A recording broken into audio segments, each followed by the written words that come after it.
నమస్తే, welcome to Raj news. Welcome to special debate. నేను షాలిని. రష్యాతో భారత్ కటీఫ్. అమెరికా అధ్యక్షుడు ట్రంప్ కీలక వ్యాఖ్యలు చేశారు. ట్రంప్ మరోసారి భారత్ విషయంలో కీలక వ్యాఖ్యలు చేశారు. రష్యా నుంచి భారత్ దిగుమతి చేసుకుంటున్న చమురుపై ట్రంప్ స్పందించారు. రష్యా నుంచి చమురు దిగుమతులను భారత్ నిలిపివేస్తున్నట్లు వార్తలు వస్తున్నాయన్నారు ట్రంప్. ఇది మంచి చర్య అని, భారత్ సరైన నిర్ణయం తీసుకుంది అంటూ వ్యాఖ్యలు చేశారు. భారత్ ఇకపై రష్యా నుంచి చమురు కొనబోదని తాను అనుకుంటున్నానన్నారు అమెరికా అధ్యక్షుడు ట్రంప్. రష్యా నుంచి చమురు దిగుమతులను భారత్ నిలిపివేసినట్లు వార్తలు వస్తున్నాయి. అయితే తాను విన్నది సరైంది కాదో తనకు తెలియదన్నారు. భారత్ కనుక ఇలా చేస్తే అది మంచి నిర్ణయం అన్నారు. రష్యా నుండి ముడి చమురు, సైనిక పరికరాలను కొనుగోలు చేసినందుకు భారతదేశంపై జరిమానా విధించాలని అమెరికా నిర్ణయించింది. ఢిల్లీ నుండి దిగుమతి చేసుకున్న వస్తువులపై 25% అదనపు దిగుమతి సుంకాన్ని విధించింది అమెరికా సర్కార్.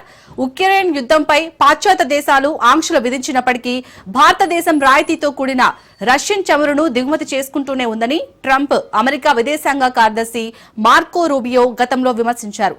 ఏం జరుగుతుందో చూద్దామంటూ వ్యాఖ్యలు చేశారు. దీంతో ఆయన వ్యాఖ్యలు ఇప్పుడు ఆసక్తికరంగా మారాయి.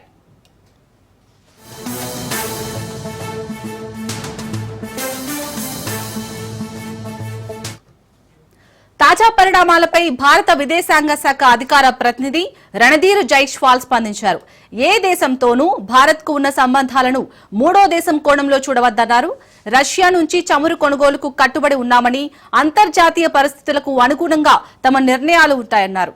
దేశ ఇంధన ప్రయోజనాలను కాపాడుకోవడంలో భాగంగా అంతర్జాతీయ మార్కెట్లో అత్యుత్తమంగా ఉన్న వాటిని ఎంపిక చేసుకుంటూ ముందుకు వెళ్తామన్నారు. పరస్పర ఆసక్తులు, ప్రజాస్వామ్య విలువలు, ప్రజల మధ్య బలమైన సంబంధాల విషయంలో భారత్, అమెరికా దేశాలు అంతర్జాతీయ వ్యూహాత్మక భాగస్వామ్యాన్ని కొనసాగిస్తాయన్నారు. ఇందులో ఇరు దేశాలు ఎన్నో మార్పులు, సవాళ్లను ఎదుర్కొన్నాయి. అందుకే ముఖ్యమైన ఎజెండాపైనే మేము దృష్టి సారించాం. ఈ భాగస్వామ్యం కొనసాగుతుందని విశ్వసిస్తున్నాం. భారత్, అమెరికా బలమైన భాగస్వామ్యాన్ని కలిగి ఉన్నాయి. గత కొన్ని సంవత్సరాలుగా ఇవి బలోపేతమయ్యాయి. రానున్న రోజుల్లో మరింత పెరిగే అవకాశం ఉందన్నారు.